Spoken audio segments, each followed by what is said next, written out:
اللہ تعالیٰ کے فضل و کرم سے احمدیہ مسلم جماعت بنگلہ دیش نے ایک نیا سنگ میل عبور کر لیا ہے۔ بنگلہ دیش جماعت نے 14، 15 اور 16 فروری 2025 کو اپنا 100واں جلسہ سالانہ کامیابی کے ساتھ منعقد کیا۔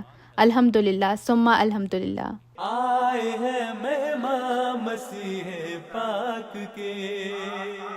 مختلف مشکلات و شبہات کو پیش نظر رکھتے ہوئے یہ تاریخی جلسہ دارالتبلیغ کمپلیکس بخشی بازار میں حضور انور ایدہ اللہ تعالیٰ بنصر العزیز کی اجازت اور ہدایت کے مطابق منعقد ہوا۔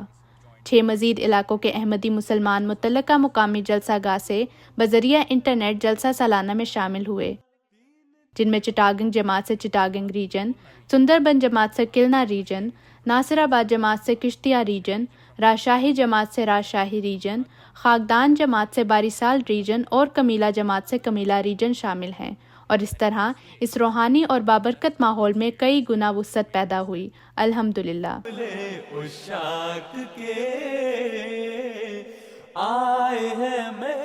جلسہ کا باقاعدہ آغاز 14 فروری کو نماز جمعہ کے بعد 2:45 پر لواء احمدیت اور قومی پرچم کشائی سے ہوا۔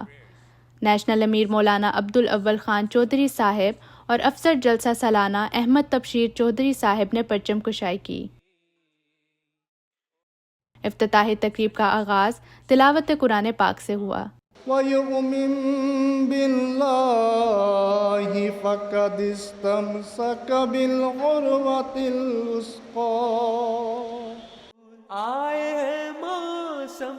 اجلاس کی صدارت نیشنل امیر صاحب نے کی، جنہوں نے 100ویں جلسہ سالانہ بنگلہ دیش کے لیے حضور انور ایدہ اللہ تعالیٰ بنصر العزیز کا خصوصی پیغام بھی پڑھا۔ پیارے احباب جماعت احمدیہ بنگلہ دیش، اللہ تعالیٰ آپ کو کامیابی سے نوازے اور جلسے کا انعقاد ہر لحاظ سے بخیر و خوبی ہو جائے۔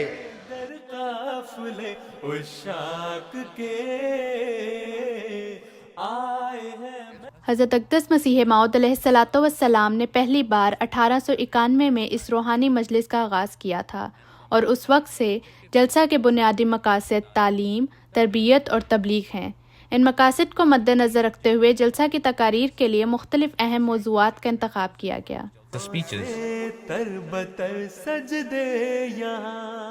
ہر روز باجماعت نماز تہجد کا اہتمام اور نماز فجر کے بعد درس کا خاص انتظام کیا گیا۔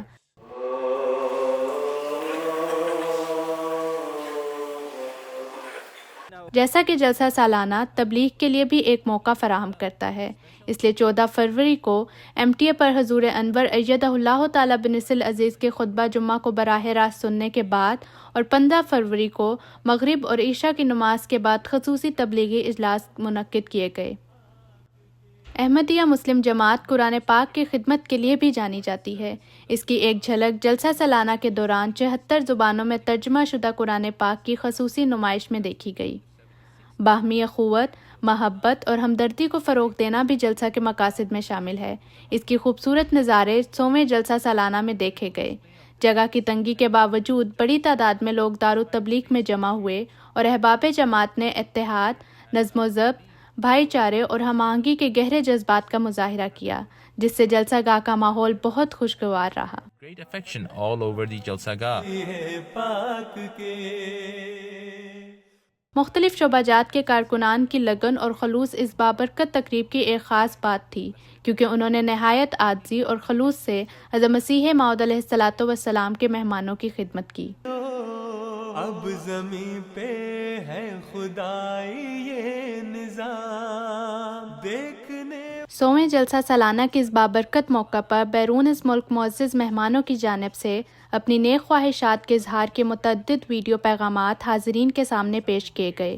بنگلہ دیش کے کچھ معززین نے جلسہ کے متعلق اپنے ذاتی تجربات کی بنیاد پر مختصر ریمارکس پیش کیے، پھر وہ سمجھ جائیں گے کہ الہی ہدایت یافتہ جماعت ہے۔ اس سنگ میل کی تقریب کا اختتامی اجلاس 16 فروری کی سپہر کو ہوا، اور اس 3 روزہ جلسہ میں اللہ تعالیٰ کے بے شمار فضلوں کا مشاہدہ کیا گیا۔